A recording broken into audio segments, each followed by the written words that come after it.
السادة رؤساء المجالس المنتخبة، السادة رجال السلطة، السادة رؤساء المصالح الأمنية، السادة رؤساء الوظائف المهنية، السادة رؤساء المصالح النووية، سيدات وسادة الأطر مثل وسائل الإعلام والمجتمع المدني، أيها الأخوة الأفاضل. تبعا للحركة الانتقالية الجزئية التي أجرتها وزارة الداخلية بتاريخ 5 نوفمبر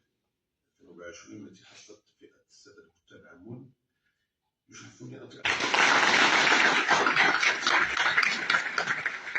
الكاتب العام الجديد لعمل فاس قادما إليها من الجارة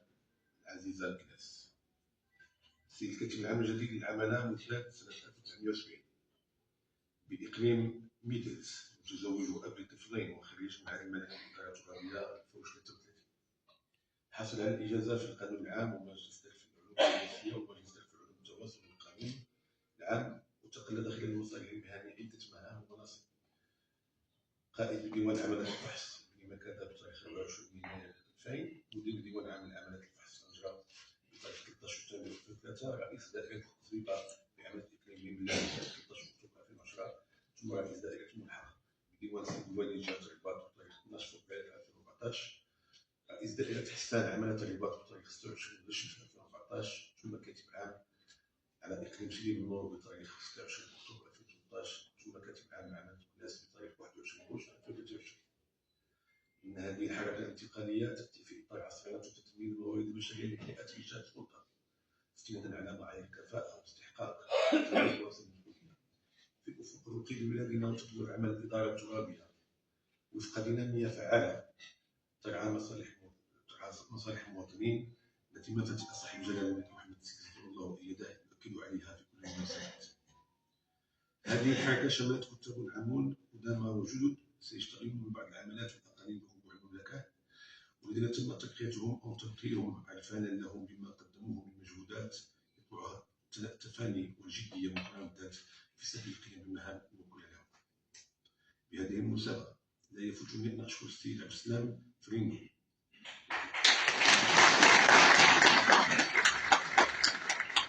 الكاتب العام السابق لهذه العمالة والذي أعطي عاملا لصاحب الجلالة على إقليم دريوش مؤخرا بعد حصوله على الثقة المروية الشريفة على المجهودات التي بذلها طيلة العامين الذين قضاهما بهذه العمالة، متمنيا له كامل التوفيق والسداد في مهامه الجديدة. كما أهب بالسيد الكاتب العام الجديد ومن خلال كافة رجال السلطة استحضار المسؤولية جسيمة ملقاة على عاتقه في ظل الأوراق الكبرى التي تعرفها بلادنا، من قبل تنظيم كأس إفريقيا 2025 وكأس العالم 2030، والتي بطبيعة الحال تبقى مدينة فاس من بين المدن المغربية الستة التي ستحظى إن شاء الله بشرف استضافة هذه المنافسات، وما يفرضه ذلك من رفع التحديات على كافة المستويات المرتبطة بتأهيل البنية التحتية الرياضية والسياحية والطرقية وغيرها، مما يستلزم تضافر جهود جميع المتدخلين. نأخذ الأدبيات لا على كافة المستويات المرتبطة بتأهيل البنية التحتية والرياضية والسياحية والطرقية وغيرها، مما يستلزم تضافر جهود جميع المتدخلين من سلطات محلية ومنتخبين ومصالح خارجية وفعاليات المجتمع المدني لربح هذا الرهان الهام وجعل هذه المحطة نقطة تحول في المسار التنموي التي تعرفه المدينة. كما أدعو السيد الكاتب العام الجديد إلى مواكبة مسلسل التنمية المستدامة في كافة المجالات الاقتصادية والاجتماعية والثقافية والبيئية، في إطار ترسيخ المكتسبات والعمل على تجاوز العديد من المعيقات لاستمرار البناء، وذلك عبر التحليل الانضباط والفعالية في الأداء في ظل ما تكتسيه أدوار رجال السلطة من أهمية بالغة في تجسيد مفهوم الخدمة العمومية القائم على، كما أكد على ذلك جلالة الملك محمد السادس رحمه الله، على مبادئ المصلحة العامة والنزاهة والعدالة المجالية والتماسك الاجتماعي، اعتمادا على سياسة القرب والإصغاء إلى تظلمات المواطنين وأداء المهام الإدارية ومواكبة المجالس الترابية في تطبيق الشأن المحلي في جو من التعاون والتنسيق مع مختلف المتدخلين تحقيقا للمصلحة العامة وضمان الحكمة الترابية الناجحة. في الأخير أهب بالجميع من سلطات محلية ومنتخبين ورؤساء المصالح والمركزة ومختلف فعاليات المجتمع المدني كل من موقعه بالعمل في إطار التعاون المثمر حتى يتمكنوا من الاطلاع بمهامهم على أكمل وجه خدمة للصالح العام، خصوصا وأن مدينة فاس تعتبر من كبرى الحواضر المغربية حيث تفوت ساكنتها 1,300,000 نسمة. تكون في هذه الأيام المقبلة الإحصاء الجديد البارح على صرحوا على العدد تاع 36,800,000 نسمة،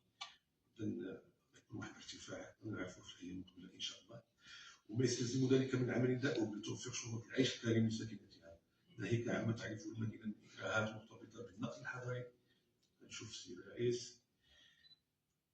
النظافه، صيانه المساحات الخضراء، محاربه الظواهر المرتبطه بالبناء العشوائي، احتلال الملك العام، وهي اكراهات لن تستطيع جهه واحده مواجهتها ما لم يتم تضافر جهود الجميع وتغليب المصلحه العامه على المصلحه الفئويه الضيقه.